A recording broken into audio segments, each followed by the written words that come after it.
Hey, friend, hey, my name is Martina Lindo, a multi passionate creative who is convinced we can all live the life of our dreams. I'm a brand strategist, writer, storyteller, wife, mom, and wearer of many hats. And I believe everyone is uniquely positioned to use their voice to impact the world, no matter how big or small. And I'm challenging you to stop playing small and bet on yourself. Think of this podcast as being one of those deep and refreshing conversations you have with your best friend. You know, the one all about the things you wish you could do, but not knowing where or how to start, where you imagine achieving your wildest dreams and desires without ever compromising joy. If there's something that will help you build a life you love, we're talking about it on this show. Welcome to Creatives in Bloom. It's time to explore your creativity, discover your passion, pursue your purpose as a creative in bloom. Hello, friends. It's me. I'm back. How many times have we done that, guys? Let's count. I think we're running on like 4 or 5 at this point. But you understand that on this platform, we are all about giving each other grace. So yes, I am back again. It's me, Martina Lindo, and we are back at Creatives in Bloom. I hope you guys are feeling wonderful, great, and today's episode is going to be a little bit different than what we normally do because I have a lot to catch y'all up on. The last time we had an episode, one was not on camera. How you guys like this? Don't I look cute? Yes, I know. But the last episode, I was giving y'all my birth story, recapping all of that. And it was just like, as traumatic as that experience was, I was like, there's no way some life is gonna start lifing again. And literally 2 weeks after that episode was filmed, my husband broke his ankle. And so he was down that was November that he broke his ankle. And I had Namia in August. And so I was solo parenting 3 people because he became a baby at that point. And it was a lot. It was a lot. So everything was canceled. No podcast, no business, no nothing. We were just trying to survive. It was getting really, really, really deep in survival mode. But we praise God because we're here, we're back. And I'm very excited for this new year. I feel like there is an energy in the creative space right now that I just love, that we've been missing since before the pandemic started. People, during the pandemic, everybody was just like trying to keep up, trying to take advantage of the opportunity that came with everybody being at home and being super engaged, right? Everybody was always on their phone. So we were all trying to find ways to connect. And because we couldn't go outside, we had to do it online. And so what happened for me, I think, well, not for me, what happened I saw in the creative space was everybody just started to blend in. We were all doing the same thing. Everybody was lip syncing to the same songs, all the things. And so there was an extreme loss of authenticity and individuality that I think personally happened on the internet space. And so today I really just want to talk about why it's important for us to be grounded in who we are and why we do the things that we're doing. And so I am venturing out. Y'all know I'm a do-it-yourself girly. But in bringing back this podcast, I have partnered with my good friend who has launched her business, Vision to Life Agency. And so we are producing this podcast now. Yes, there are lights in front of me. There's a camera in front of me. And y'all know that is not me, but I'm trying to lean into it because I understand with elevation, there comes adaptation. And so you got to adapt to what is happening so that you can stay relevant. But also, y'all know I'm going to stay true to myself as much as I can in this process. So with all of that said, in trying to come back alive, I realized that y'all haven't really gotten to know me as much as I need to invite you into my world on this podcast, on this platform. So today, I recently created a reel on Instagram. I did 10 things that I know now at 32 that I wish I knew at 22. And I figured that would be a perfect way to segue back into this to kind of give you more of my background, more of my story, more of my why. And also, y'all know, if you've been rocking with me since 2018, y'all know I don't like to talk about myself. It's not, no, it's not giving. And only because I just feel like I would rather enjoy hearing about people, which is why we're here, right? We started to hear about creatives, their stories, their journeys, why they do the things they do, and why they're good at it. So, all that said, I'm gonna give y'all the 10 things that I know at 32 years old that I wish I had told my 22-year-old self. And in sharing these things, I really want to emphasize the importance of being grounded again in the person that you are at every stage of your journey. And because I realized, like, one of the things that was really holding me back from creativity was constantly watching what everybody else was doing. And not because I didn't think what I had to offer was valuable, but because you are trying to stay relevant, you're trying to keep up with the timeline, you're trying to keep up with what is gonna make it things pop off.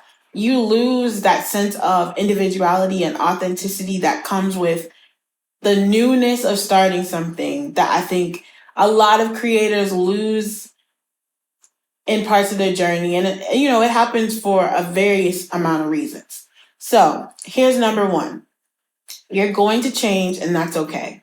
And I started with this because I think after I had Nation, I was still able to kind of, move through the world like Martina without kids.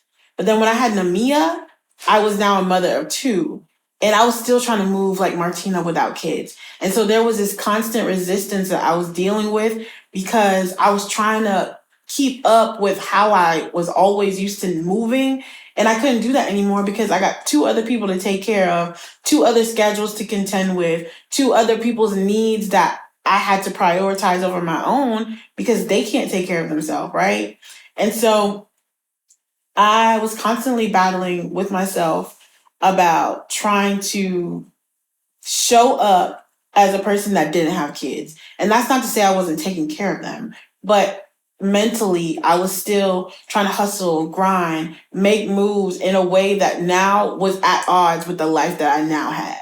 And so I think a lot of my ability to move forward was stagnated by my own self-sabotage in a way, because I'm like trying to show up as old me, but new me is like, hey girl, I'm here to stay. So in terms of really just embracing change and being okay with adapting, I'm giving myself the grace. And you know what?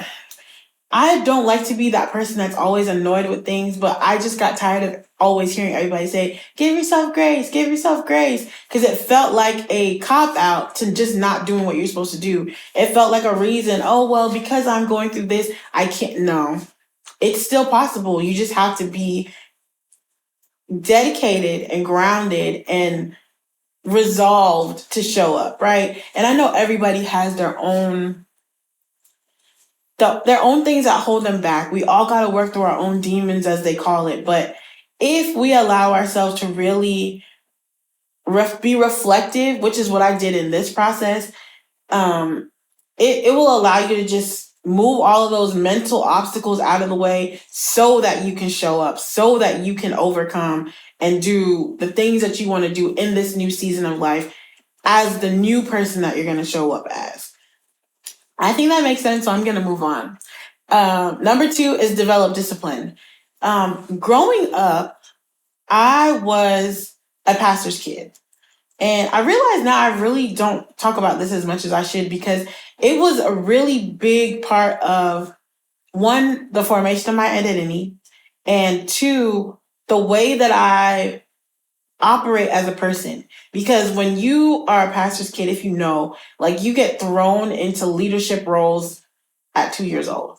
Like, they want you to lead the usher board. They want you to collect offering. Like, I grew up in a very small church when I was younger. And then as the church grew, I grew with it, right? But for a long time, I was always in charge of something. I was always trying to come up with this or doing things for other people. So leadership has always been a big part of my upbringing. And it also became a big part of my identity. And so I always kind of looked at things in life with that lens. But now, or when I went to college, I wasn't in any leadership roles right away, right? So I found myself having to reconnect with my identity. But the discipline that I got through leadership, through having to always prepare a Bible study for youth group, like just the little things that I had to do that taught me those little disciplines helped translate into my adult life now. But there were a lot of things that I didn't learn. And we're going to keep talking about that in a minute. But that lack of discipline in those areas started to show up in ways that were causing me to regress and causing me to like start to doubt what I was supposed to do, who I was supposed to become. And so in trying to develop discipline now, and also trying to teach other two little people how to also develop discipline, I'm learning again, you just got to give yourself grace because you just don't know what you don't know. And in thinking about my parents, and they were immigrants from Jamaica, and they came here with the hope to give us a better life, to give us new opportunities, right?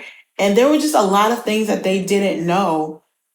And in them trying to teach us the way forward, they kind of set us back in a lot of ways with things that they didn't know, and also in the lack of discipline they had in some things. So that's a very long way to say, in developing discipline, you have to recognize that there is a void or a gap in your development that needs to be addressed. Because I feel like if you're going to be able to move to the next level, it requires another version of you that is totally focused and not being hindered by the old version of yourself. And that takes self-awareness. And if you're not aware of where you're lacking, then you can't pick up the slack or you can't make adjustments.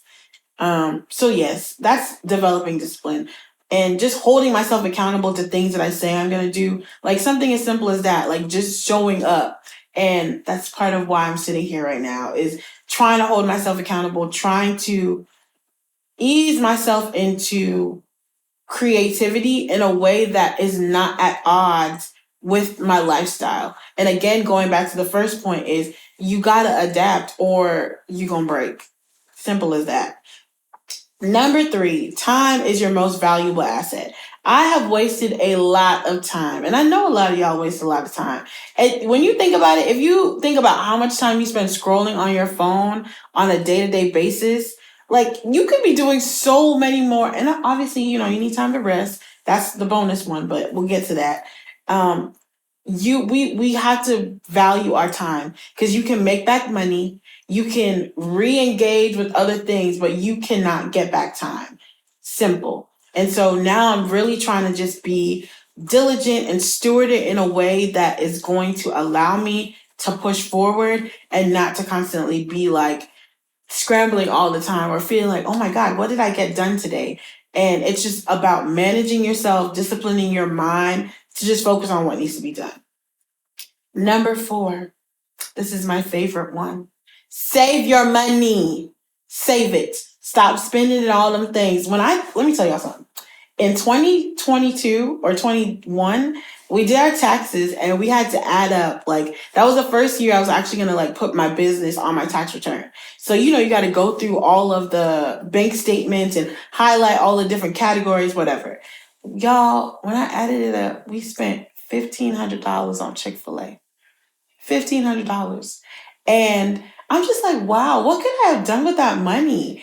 And when I think about it, again, when my parents immigrated here to the US, they were focused on keeping a roof over our head and giving us new opportunities for better education, more access. But they didn't teach me nothing about credit. They didn't teach me nothing about saving. They didn't teach me about 401k. They didn't teach me nothing in regards to any of those things. So I entered the world, starting to make money. I got my first credit card at Dillard's. And the lady was like, oh, you can get $300 today if you do this. And my little 19-year-old self was like, oh my God, you're going to give me $300? So I take this credit card and spend the whole thing in that one sitting.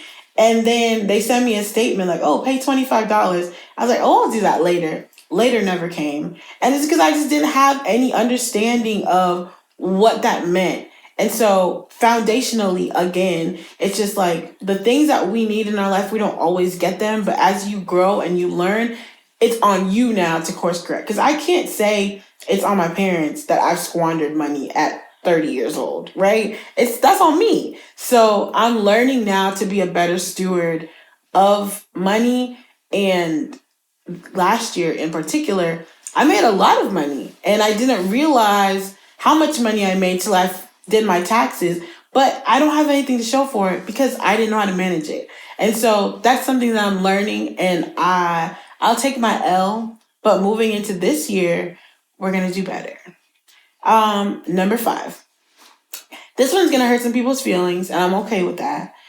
But we got to stop taking advice from people that we would not necessarily switch places with. And I mean that with love, and I mean that with grace. But some people trying to tell me how to build a 6-figure business or scale it to 7 figures who can't even make $25 an hour, I don't think I need to take advice from you where business is concerned. And I say that respectfully. However, that doesn't mean that person doesn't have anything of value to offer or can't lead me in a better direction or can offer something to my life. But when it comes to needing specific, oh, that was hard. I got it out. When you need specific advice on things that are very niche or that are going to play a huge and pivotal role in you making it to the next level in whatever it is, seek out people who have actually been there, who have been able to overcome the obstacles that can come with it. And so that you don't waste time learning mistakes if somebody else has already figured it out. So just be intentional about your circle, about who you let in your ear, or about who you share your ideas with. Because that's another thing. It's like people with small vision won't see your big vision if you're sharing it with them. They're going to try to make you feel small. I have a perfect example of this. In 2019 or 2018, when I started this podcast, I was doing video, right? I set it up in my little apartment. I had the little backdrop and everything. Nobody was really doing video back then. But I was like, oh, this is cute. And the whole thing was blooming. I was like, I know that this is like a audio platform, but I'll conform so that I can, have a little fun with the brand. The person told me, oh, this is a podcast, we don't do video. I was excited to hear that because I really didn't want to be on camera, but I thought it would be, something good. Now, 5 years later, everybody and their mama on video on the podcast. And now I'm playing catch up when if I had stuck to the course, I could have had a catalog of videos from years ago. I could have been trend setting in some of these areas, right? But I say that to say, like, if you are not tunnel vision focused on what you know to be true, you can allow other people with a small vision to speak life or to speak death over the vision that God has given you. So just be intentional about your circle and those things, those people and things that come with it. I don't remember what number I'm at. I think this is 6. I think I'm going to go with 6. So, number 6, no is a full sentence. Yes, no. Practice it. Just say no. No. And one of the things that I took away from, like with ministry life, is being a people pleaser. You got to say yes to everything. You're a servant, so you got to do it. And in my adult life, creating those boundaries and allowing myself to be like, actually, I'm not available, or not feeling like I have to over explain. That's the part. Like I would try to say no, but give them all the reasons why. But in this era, I have let it go. I'm not explaining. It's just no. And if that makes you uncomfortable, well, baby, I don't know what to tell you. Number 7, boundaries are meant to be enforced. They're not a recommendation, they're a directive. And by that, I mean, if you set a boundary for yourself, for your family, for whatever, don't allow people and their circumstances to come in and dictate what you're going to do next. It is not your responsibility to make people feel comfortable. It is your responsibility to nurture yourself so that you can show up as your best self. And I'm going to leave that as that. Number 8. make time for people that make time for you. I think that the best thing that has come out of my 30s so far are the relationships that I am nurturing and the friendships that I am fostering, that the new ones that came very unexpectedly. And I think that we spend a lot of time like seeking out new a lot, and we often neglect the ones that are there. Or in reverse, we spend a lot of time with the ones that are there that might not be pouring back in and neglect the ones that are new because, well, they just got here. Or, and I think we just need to be intentional about recognizing who is making the most impact in my life. And am I reciprocating that? Am I showing up for them in the way that they've been showing up for me? And that's not to say that we should play tit for tat or only focus on how am I helping you and how are you helping me. But because we can't waste time and because we need to be intentional about relationships, I think it's important to really look at our circle and nurture it in a way that helps everybody to elevate. Number 9, we're almost there. The most important relationship that you will ever have is the one with yourself. And I'm going to sit with this one for a minute because I didn't realize how much I have neglected myself over the last few years, especially entering into motherhood. And I always talk about like not using my motherhood as a crutch or as a reason to not get things done. I think a lot of women, when they enter motherhood, we all go through this in some way, lose a lot of our identity, right? And we go through phases and seasons where we come back to ourselves. And I watched that with a lot of people that I know. And coming into motherhood, I think I was a little bit more discerning, or like it was just more top of mind. I was very intentional about really not losing myself in motherhood, but I think I went like way too far this way. And so I almost felt detached from my kids at sometimes. Like they're here and I'm over here. And so like I play the role as their mom and then I turn it off. And now in a season, like I'm trying to just get back to me, like being grounded in me and me embracing motherhood as part of my identity and not something that I, opposite of most people, I just kind of like put it over here in a bucket and then picked it up when it needed that version of me. But instead trying to like recommit to being whole. And I don't know what that's gonna look like. It's something new. I keep being told that I need to go to therapy. So I'm gonna try that. Y'all know I like to be in control of things, so I don't know. Well, we're gonna give it a try. We are. I'm gonna commit to finding one and sticking to it. Number 10. This one is important. Rest is not a luxury.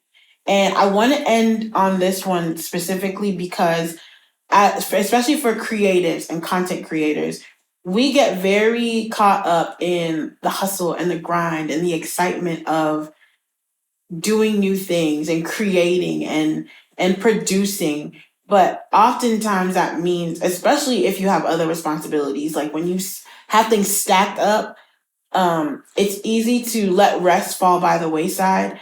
But it's not a luxury. It's not something you earn. It's something that your body needs to be able to create. I'm learning so much about the brain and the effects of lack of sleep and lack of nutrients and all the things. I'm re-entering my health journey for another time. You know, it's okay. We're just gonna keep going until we get it. But I'm learning that rest is a pivotal part of that. And so I have officially entered my perfect era, is not waiting till it's perfect. I'm leaving that era behind me. I'm not gonna overwork myself because that's what happens. I'm like, okay, I'll just stay up all night so I can get it done. And I have friends that will tell you they will call me at any hour of the night and be certain that I'm awake because I'm willing to commit that much to doing things, to getting to a level of perfection, but I'm leaving that era behind me. Like we have to leave it in the past. Otherwise, we're going to burn ourselves out to a point of uselessness. And that's what I don't want. To start to try to show up, and then you just get a watered down version of me because I'm tired or because I didn't do what I needed to do to mentally prepare. And so now you're getting a version of me that's like lackluster and not fully present. So rest is not a luxury, friends. Go sit down, take a nap. And so as we enter into 2024, I really walked slowly into this year. Like at first I was like, oh, I'm gonna be all gas, no break. Like I'm gonna get it. I'm gonna get. Mm-mm. I gotta recover from 2023. And so my new year begins on February 1st. Very excited for the new year. But you know, as I'm trying to be reflective in January and really think about like what's the best way for me to show up, what's gonna look like, or what does success look like for me in this season. I'm being very intentional about that because when I make goals this year, I don't want them to be attached to arbitrary things like, oh, I made this amount of dollars, or I got this amount of likes, or I had this opportunity. Like, I want them to be connected to heart things. I want them to be connected to value things, things that leave an impact long beyond when I'm on this earth. So, in closing, in celebration, in all the things, joy and jubilee for being back, I'm very excited about what this year is going to look like for creatives. There is a burst of coming back to self. Like, I have been seeing people all over my timeline just like coming back, and they look happy. They look refreshed. They look like they're grounded in something more than just, I'm trying to be seen. So, come journey with me. We're going to do this. It's going to be fun. I have some exciting guests planned for this new season. And I'm just looking forward to really exploring creativity in a way that focuses on impact and not all the other stuff that we've kind of attached to it. So thank you for joining me, and I will see you next time.